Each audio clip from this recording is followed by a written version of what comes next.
دوستو، آج ہم آپ کو اس ویڈیو میں یہ بتائیں گے کہ نیکیا ایمپائر کی نیو کب اور کس نے رکھی، اور ساتھ ہی ساتھ یہ بھی بتائیں گے کہ کیا نیکیا ایمپائر ہی بازنطین ایمپائر تھا یا دونوں ایمپائر الگ الگ تھے۔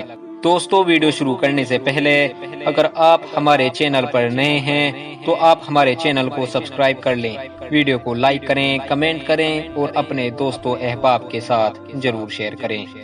دوستو، نیکیا ایمپائر کے بارے میں جاننے سے پہلے ہمیں نیکیا ایمپائر سے پہلے والے ایمپائر کے بارے میں جاننا ضروری ہے۔ دوستو، آپ سب رومن ایمپائر کے بارے میں تو ضرور جانتے ہوں گے، کیونکہ رومن ایمپائر اپنے دور کا ایک مضبوط ایمپائر تھا جو یوروپ، ناردرن افریقہ اور فرات تک پھیلا ہوا تھا۔ اس ایمپائر کی راجدھانی شروع میں روم تھی، جو آج کے وقت اٹلی کی راجدھانی ہے۔ رومن ایمپائر میں لاطینی اور یونانی بھاشائیں بولی جاتی تھی، اور اس ایمپائر نے 130 عیسوی میں عیسائی دھرم کو راج دھرم گھوشت کر دیا تھا۔ رومن ایمپائر کی نیو بادشاہ اگست نے 27 عیسیٰ پورو رکھی، اور تقریباً 90 سالوں کے بعد رومن سامراجیہ 117 عیسوی میں اپنے عروج پر تھا۔ دوستو، سب سے پہلے ہم آپ کو یہ بتا دیں کہ عیسیٰ پورو اور عیسوی میں کیا فرق ہے۔ دوستو، عیسیٰ علیہ السلام کے پہلے کے دور کو عیسیٰ پورو اور بعد کے دور کو عیسوی کہتے ہیں، جو آج تک چل رہی ہے۔ دوستو، یہ وشال ایمپائر یوں تو 1453 تک ہی چلا، لیکن اس کا نام بعد میں بازنطین ہو گیا تھا۔ دوستو، رومن ایمپائر میں دھرم اور جاتی سب سے بڑی گتھی تھی، کیونکہ رومن ایمپائر میں الگ الگ جاتی کے لوگ رہتے تھے، جن میں یونانی، لاطینی، رومی اور بہت سی جاتی کے لوگ رہتے تھے۔ 286 عیسوی میں ملٹری کرائسس کی وجہ سے رومن ایمپائر کو دو پارٹ میں تبدیل کر دیا گیا، جسے ایسٹرن رومن ایمپائر اور ویسٹرن رومن ایمپائر کا نام دیا گیا، اور روم کو ان دونوں کی راجدھانی بنائی گئی۔ سیول وار کی وجہ سے ویسٹرن رومن ایمپائر 476 عیسوی تک پوری طرح ختم ہو گیا، اور اب رومن ایمپائر کا صرف ایسٹرن پارٹ بچا، جسے بازنطین ایمپائر کے نام سے بھی جانتے ہیں۔ دوستو، بازنطین ایمپائر کا استعمال گریک بھاشا بولنے والے رومن سامراجیہ کے لیے کیا جاتا تھا، جو قسطنطنیہ کے آس پاس بسا تھا۔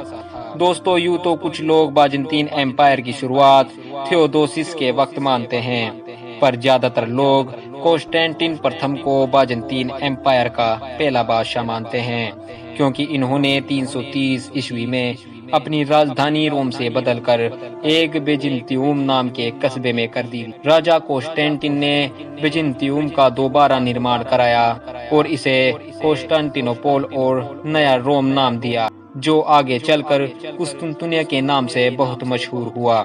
دوستو، رومن ایمپائر کا ویسٹرن حصہ تو سیول وار کے چلتے ختم ہو گیا تھا، لیکن ایسٹرن والے پارٹ میں ایسا نہیں ہوا تھا، کیونکہ یہاں کے لوگ پہلے سے ہی یونانی بولتے تھے۔ یہاں زیادہ تر لوگ یونانی تھے، اس لیے رومن ایمپائر کا ایسٹرن پارٹ سرکشت رہا۔ دوستو، رومن ایمپائر کے ویسٹرن پارٹ میں یونانی کرن کے چلتے سیول وار چھڑا، کیونکہ اس میں سب کو یونانی سنسکرتی، پہچان اور بھاشا آنا ضروری تھا، اور پہلے کے لوگ جاتی دھرم کو بہت مانتے تھے، اس لیے لاطینیوں نے اور بھی جاتی کے لوگوں نے اسے نہیں مانا اور گرہ یدھ چھیڑ دیا۔ دوستو، 800 سال تک تو بازنطینی ایمپائر آنترک روپ سے مضبوط رہا، لیکن 800 سالوں کے بعد ویسٹرن رومن ایمپائر کی طرح ہی ایسٹرن رومن ایمپائر، جسے بازنطین ایمپائر بھی کہتے ہیں، اس میں بھی دھرم یدھ چھڑ گیا، اور 1204 میں ایسٹرن رومن ایمپائر اب پھر سے پہلے کی طرح بٹ گیا۔ اب کی بار ایسٹرن رومن ایمپائر لیٹن اور نیکیا دو الگ الگ ایمپائروں میں بٹ گیا۔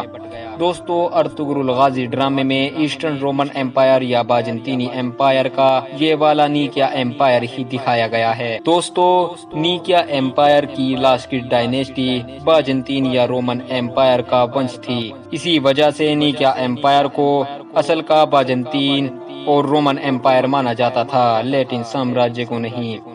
دوستو، جیسے سلجوق سلطنت ایک بڑی سلطنت تھی، پر بعد میں صرف سلجوق سلطنت کا ایک چھوٹا حصہ بچا، جسے سلجوق سلطنت آف رم کہا جاتا ہے، یعنی جو اصل میں سلجوق سلطنت کی نسل تھی۔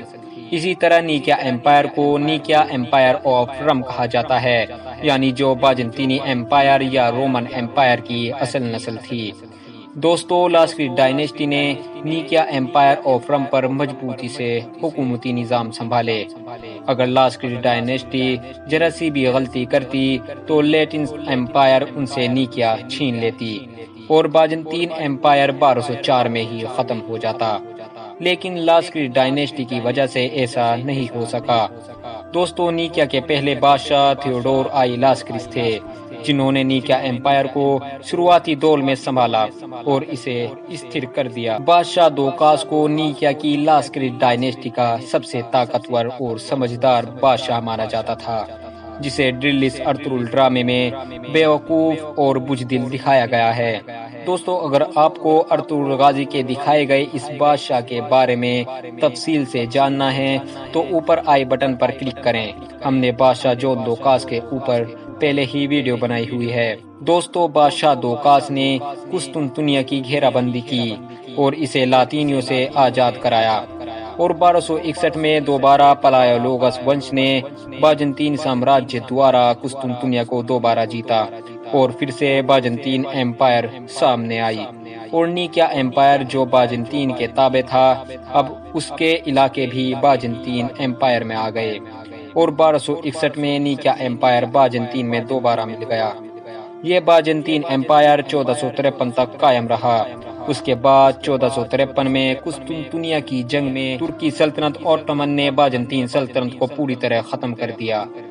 قسطنطنیہ کی جنگ باجنطین ایمپائر کے بادشاہ قسطنطین 11 اور سلطنت عثمانیہ کے سلطان محمد دوم کے بیچ لڑی گئی، جس میں 21 سال کے سلطان محمد دوم جیتے اور رومن ایمپائر یا باجنطین ایمپائر کو جڑ سے ختم کر دیا۔